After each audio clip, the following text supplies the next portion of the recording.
उन्होंने मुझे कहा जी कि आपको तारीख की राइट साइड पे खड़े होना चाहिए और आपको मैं बताना चाहता हूँ कि जनरल फैज़ ने इस मुल्क का आर्मी चीफ बनना है और फिर वो ऑल इन ऑल होंगे। तो ये आप जो है ना ये उनका नाम लेते रहते हैं इधर उधर, ये आप नाम ना लिया करें, वो तो आपको नहीं पता उनका मुस्तकबिल बड़ा रोशन है। मैंने उनसे पूछा आजकल आप क्या करते हैं, क्योंकि पहले वो जब इस्लामाबाद में थे तो हम उनको कहीं ना कहीं इधर उधर में पता चलता रहता था उनकी सरगर्मी। मैंने कहा आजकल आप क्या करते हैं? उन्होंने कहा जी मैं आजकल जो सऊदी अरब में पाकिस्तान की एम्बेसी है मैं वहां पे वीजा काउंसलर हूं। मैंने कहा तो वीजा काउंसलर है तो आप यहाँ क्या कर रहे हैं? कहते हैं वो तो मेरी कवर पोस्टिंग है। तो मैंने कहा अच्छा, तो ये आप वीजा काउंसलर हैं सऊदी अरब में पाकिस्तान एम्बेसी में, तो जनरल फैज साहब ने आपको लॉबिंग पे लगाया हुआ है कि आप मेरे पास आए, और भी लोगों के पास आप जाते होंगे। और खैर मैंने उनको तरीके सलीके से फारग कर दिया। 2-3 दिन बाद मुझे पता चला कि वो पीर साहब हैं। देखें फैज साहब की गेम क्या थी। फैज साहब ने पाकिस्तान की 3 बड़ी पॉलिटिकल पार्टीज पीटीआई, पीएमएल-एन और पीपल्स पार्टी को प्लेट में रख के बाजवा साहब को पेश कर दिया और उन्होंने 2019 में इन तीनों जमातों ने बाजवा साहब की एक्सटेंशन की हिमायत की।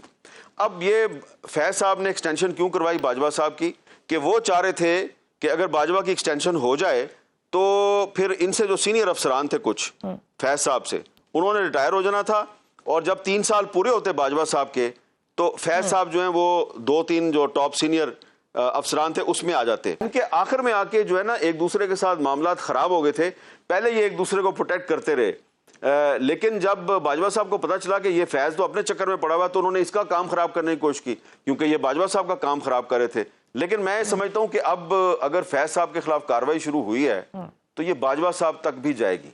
ये जो जनरल फैज हमीद साहब हैं, जब ये डीजी आईएसआई थे तो इनके साथ आईएसआई में इनका एक मुताहिद था, उसका नाम था रहमत। वो रहमत साहब जो हैं वो एक दफ़ा मेरे पास आए और उन्होंने मुझे कहा जी कि आपको तारीख की राइट साइड पे खड़े होना चाहिए और आपको मैं बताना चाहता हूँ कि जनरल फैज़ ने इस मुल्क का आर्मी चीफ बनना है और फिर वो ऑल इन ऑल होंगे। तो ये आप जो है ना ये उनका नाम लेते रहते हैं इधर उधर, ये आप नाम ना लिया करें, वो तो आपको नहीं पता उनका मुस्तकबिल बड़ा रोशन है। मैंने उनसे पूछा आजकल आप क्या करते हैं, क्योंकि पहले वो जब इस्लामाबाद में थे तो हम उनको कहीं ना कहीं इधर उधर में पता चलता रहता था उनकी सरगर्मी। मैंने कहा आजकल आप क्या करते हैं? उन्होंने कहा जी मैं आजकल जो सऊदी अरब में पाकिस्तान की एम्बेसी है मैं वहां पे वीजा काउंसलर हूं। मैंने कहा तो वीजा काउंसलर है तो आप यहाँ क्या कर रहे हैं? कहते हैं वो तो मेरी कवर पोस्टिंग है। तो मैंने कहा अच्छा, तो ये आप वीजा काउंसलर हैं सऊदी अरब में पाकिस्तान एम्बेसी में, तो जनरल फैज साहब ने आपको लॉबिंग पे लगाया हुआ है कि आप मेरे पास आए, और भी लोगों के पास आप जाते होंगे। और खैर मैंने उनको तरीके सलीके से फारग कर दिया। 2-3 दिन बाद मुझे पता चला कि वो पीर साहब हैं। अच्छा। वो किसी को पीर बन के भी बेवकूफ बना रहे हैं और पीर बन के वो लोगों को, क्योंकि अब वो आईएसआई के अफसर थे तो वो लोगों को मुतासर करने के लिए बताते थे कि ये होने वाला है, इमरान खान ये फैसला करेगा, पीपल्स पार्टी ये करेगी, फलां ये कर देगा। अच्छा, उससे उनकी एक धाक बैठती थी, वो लोगों को मुतासर करते थे और उसके बाद फिर वो कहते थे कि आप जनरल फैज का साथ दें। और उसके बाद जब पकड़े गए वो, तो जो उन्होंने जो कहानियां बताई हैं फिर कि फैज साहब के लिए वो क्या कुछ करते थे, तो वो अगर वो किसी पाकिस्तान के नेशनल इंटरेस्ट में किसी दूसरे मुल्क में जाके इस तरह की अंडर कवर असाइनमेंट्स करते तो हम कहते कि जनाब हमारा बहुत जबरदस्त जासूस है।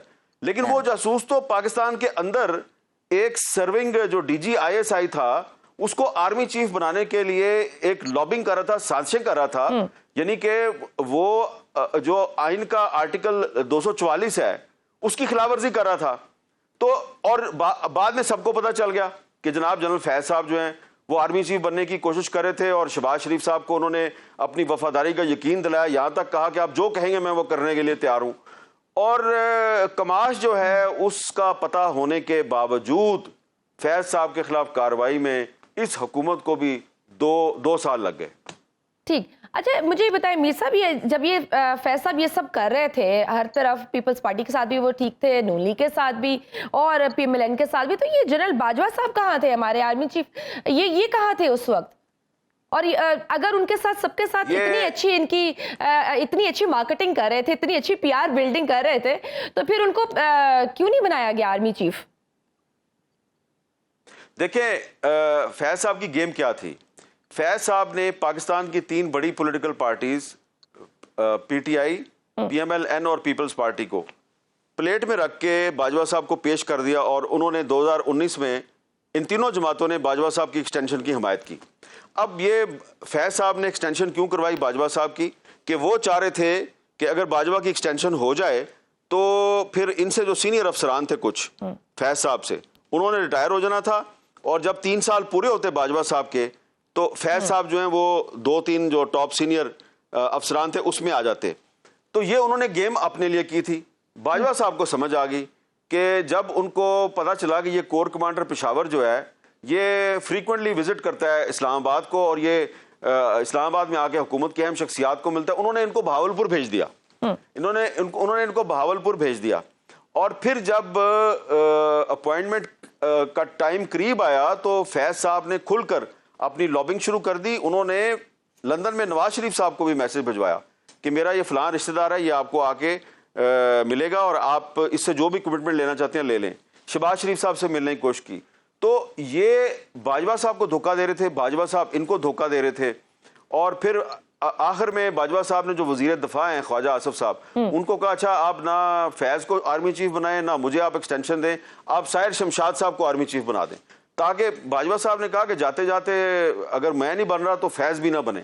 तो इनके आखिर में आके जो है ना एक दूसरे के साथ मामला खराब हो गए थे। पहले ये एक दूसरे को प्रोटेक्ट करते रहे, लेकिन जब बाजवा साहब को पता चला कि ये फैज तो अपने चक्कर में पड़ा हुआ तो उन्होंने इसका काम खराब करने की कोशिश की क्योंकि ये बाजवा साहब का काम खराब कर रहे थे। लेकिन मैं समझता हूं कि अब अगर फैज साहब के खिलाफ कार्रवाई शुरू हुई है तो ये बाजवा साहब तक भी जाएगी।